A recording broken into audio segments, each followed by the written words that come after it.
Joined inside the Lawrence Central Hospitality Room, I'm Courtney Cronin alongside Sean Morrison. We are here for the Indiana University Recruit Classic. A lot of games today. We're going to round out the first three games, starting out with Lumiere against Detroit Country Day earlier this morning. Sean, we saw a nice performance from Hunter Perea, who got in a lot of foul trouble early. Yeah, it was a really good game for him, despite the foul trouble that you mentioned. He got in 2 fouls in the first quarter and didn't play at all in the second. Finished with 12 points and 5 rebounds, couple blocks, couple steals. Really looked a lot more active defensively as well. And afterward, when we talked with Alan Huss, the coach of Lumiere, he mentioned how Hunter has really developed his skills as far as his basketball IQ, and also in terms of just being a better post player and extending his range on the shot. Really showed it today. Now, Hunter also was asked a question as to whether he, follows Cody Zeller's game at all, and I'm seeing a lot of similarities coming out from both big men in there. They're talking about what happens when he does get to that college level, and he had a pretty interesting response. Yeah, it seems like the way that Coach Huss was talking about him, that he doesn't really see Hunter as a big impact kind of guy. I mean, he's got high energy, but he's more of a weak side, low block player when he first gets to IU, just because he needs some time to learn the game. He needs to be able to understand how to play in college, and he has all those tools. But it's going to be really interesting to see when he does get to IU if that's the way it plays out, because as we all know, Hunter's got a ton of athleticism already at his disposal. Yeah, absolutely, and that's probably one of his strong points, is that he does have that athleticism that will translate to college.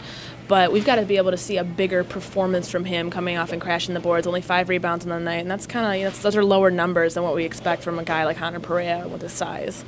Yeah, exactly. And the thing with him today, the balls just weren't going his way. And he showed a great ability to leap, don't get me wrong, but he's really the most key thing for being a rebounder is having a nose for where the ball's going to go. And that's part of that basketball IQ aspect of it. He just a lot of times just didn't seem to be in the right position to get the rebound, and didn't really get post position at all when he was on the offensive side either. All right, the second game of the day was Warren Central against Broad Ripple. Obviously, Warren Central 2013 commit Devin Davis against 2012 signee Ron Patterson. It's a pretty exciting game. Went into overtime, and we weren't really expecting that here at a tournament-style game. And it was a pretty nice performance coming off from Devin Davis, who also got off to a slow start, just like Hunter Perea. Foul trouble early. Didn't see much action in the first quarter. None in the second quarter, and then came back and had a monster game in the third. Yeah, and I think the biggest thing about Devin Davis's game is that he got to the foul line 12 times during the course of it, had 18 points, only missed 2 free throws. And he did a really great job on the boards as well, got 7 rebounds and got a really key block in overtime. 27 seconds left to kind of seal the victory for Warren Central. And we can't forget to mention that Ron Patterson became the all-time leading scorer for Broad Ripple today, surpassing guys like George Hill, the current Pacers player, and also became the leader in 3-point shots scored today, also passing George Hill for that. And he's had a great career for Broad Ripple, but despite all the effort that he put in today, also got 4 steals. Just the team couldn't seem to pull it together in the end. Yeah, he had some interesting shot selection early off, but when the team was down and they needed to come back to be able to go into that overtime period, you saw a lot of big 3-point shots coming off from Patterson. Questionable, though, early on. What's it going to take for him to kind of have that complete full game mentality? I think the main thing that Ron does really well is that when he drives, when he goes into the lane to create shots, he does a lot better with that. And when he sort of just goes along the perimeter and tries to create shots that way, it doesn't usually work out as well for him. Another thing is that he's a very energetic, very sort of momentum player. So when he has the start that he has, when his team is kind of struggling to begin the game, it does tend to, kind of get to him a little bit. But we saw in the second half that he really was the key, both in his defense and in a couple of 3-pointers that he hit early on, making sure that Broad Ripple stuck in the game and was able to push it to overtime, although eventually they faded out. And we've seen Ron Patterson's game plan really change throughout his entire senior year of high school basketball, especially with that jumper. I know that there were a few of them that didn't take off right from the start, but he really did have a much better jump shot today, and it's looking a little bit better. Yeah, and the thing is, every time that I see him, he looks better. That's one of the most important things, I think, going forward, because this is a guy that we know can play defense really well, that we know has the skill set to be able to drive into the lane and get steals and all those kinds of things. What we need to see from him really is improvement in his jump shot. And every time that I see him come out, it looks better and better. It's more consistent.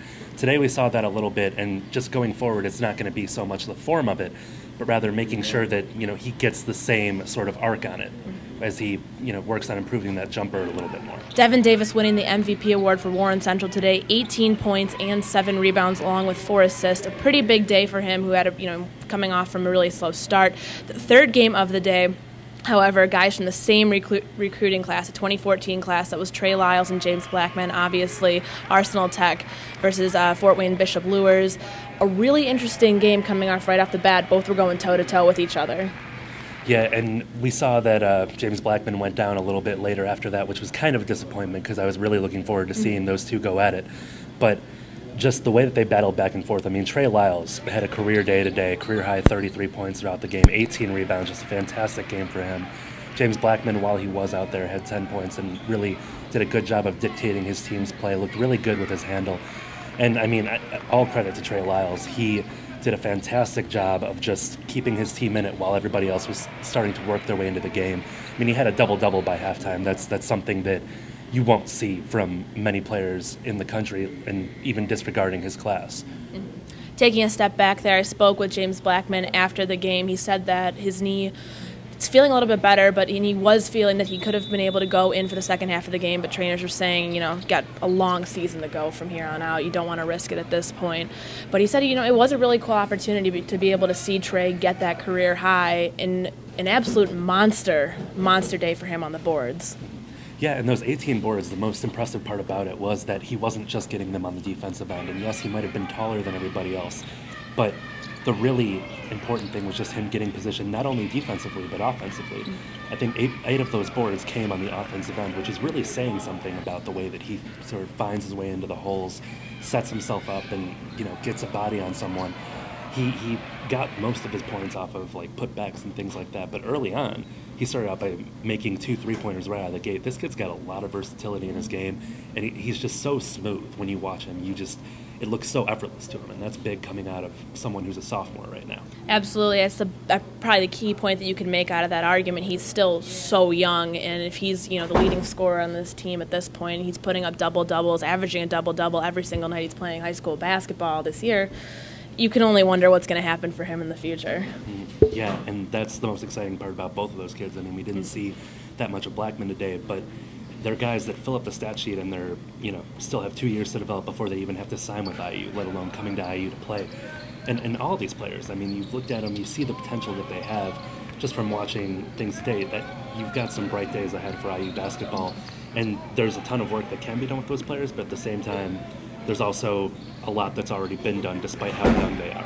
That's right, Sean. The IU Recruit Classic, this event really was for those 7 recruits. I mean, obviously for the entire teams, but really to highlight those 7 guys that have their futures already set with Indiana University men's basketball. The fans got a lot of action today, a lot of high-flying dunks, a lot of really great basketball.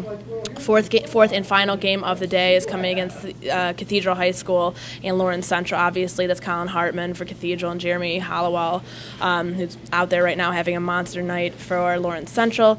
We will have some more information from that up on the website at www.insideindiana.com. A lot more stuff. Make sure to follow both of us on Twitter as we kind of round out the action from today. Once again, for Sean Morrison, I'm Courtney Cronin.